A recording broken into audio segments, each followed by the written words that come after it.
c'est bien que les femmes aient lancé ces journées de réflexion sur les maux qu'elles rencontrent dans notre société. Et évidemment, cette question devrait être analysée dans le temps et aussi dans l'espace. Dans le temps, parce que on a constaté qu'il y a eu euh, des habitudes ou des valeurs qui sont effritées au fur et à mesure que nous avancions dans le temps. Il nous a été raconté que quand il y avait la guerre dans notre société, les femmes étaient épargnées, les enfants étaient épargnés, ils étaient protégés et le pouvoir public s'occupait de ces enfants, de ces femmes veuves.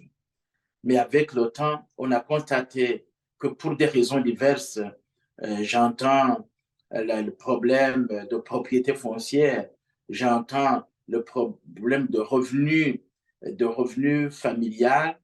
Il a été constaté qu'il avait des problèmes réels où des femmes étaient violentées dans leur ménage, ils étaient tués, ils étaient menacés, elles pouvaient chasser de leur ménage pour aller on ne sait pas où. Maintenant, il y a un autre phénomène qui est où même des femmes sont envoyées par certaines autorités être des esclaves dans des pays arabes pour que les autorités puissent engranger des dollars.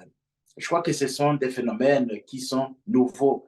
Peut-être qu'ils naissent aussi du fait de la guerre, où on a constaté que les gens perdent de plus en plus des repères axiologiques, où les valeurs positives tendent à disparaître et être remplacées par des valeurs négatives. Les valeurs positives naguère sont devenues aujourd'hui remplacées par des valeurs négatives telles qu'on l'observe. Voler les choses d'autrui, voler les biens de l'État, mentir, témoignages, de faux témoignages. Aujourd'hui, ce sont des choses très fréquentes et les gens n'ont même plus peur de continuer à se comporter ainsi. Donc, ce qui gêne, ce qui détruit nos sociétés. Évidemment, euh, je, je fais un clin d'œil aux femmes aussi et les amener à constater qu'il y a des femmes qui se me conduisent avec leur mari, qui les tuent, qui les battent, et même qui leur enlèvent du sexe. Vous voyez, tout ce sont des problèmes qui sont dans nos sociétés. Alors, pour moi, que faut-il faire? Que devraient faire les pouvoirs publics? Les pouvoirs publics, pour moi, agissent du côté d'abord des organisations qu'ils peuvent mettre en place, mais également de la loi. Alors maintenant, je crois que les pouvoirs publics devraient mettre en place une commission nationale qui étudierait l'évolution ou l'effritement des valeurs de notre société et revenir sur justement nos valeurs, les enseigner à l'école, les enseigner dans différentes organisations pour que, en fait, euh, et les enfants grandissent tout en sachant ce qui est interdit, ce qui ne l'est pas.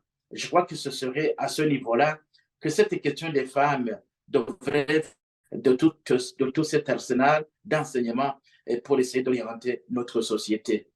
Euh, Maintenant, par rapport au côté légal, je crois que les femmes elles-mêmes peuvent initier des projets de loi, quitte à ce qu'on puisse les discuter au niveau de l'Assemblée nationale et les acheminer vers le président de la République en vue de leur promulgation. Je crois que ce sont ces deux instruments que le pouvoir public peut utiliser pour essayer de redresser la situation. Bien entendu, le troisième élément, c'est justement la formation des hommes, la formation des femmes dans des forats différents organisés à cet effet pour voir comment corriger la situation.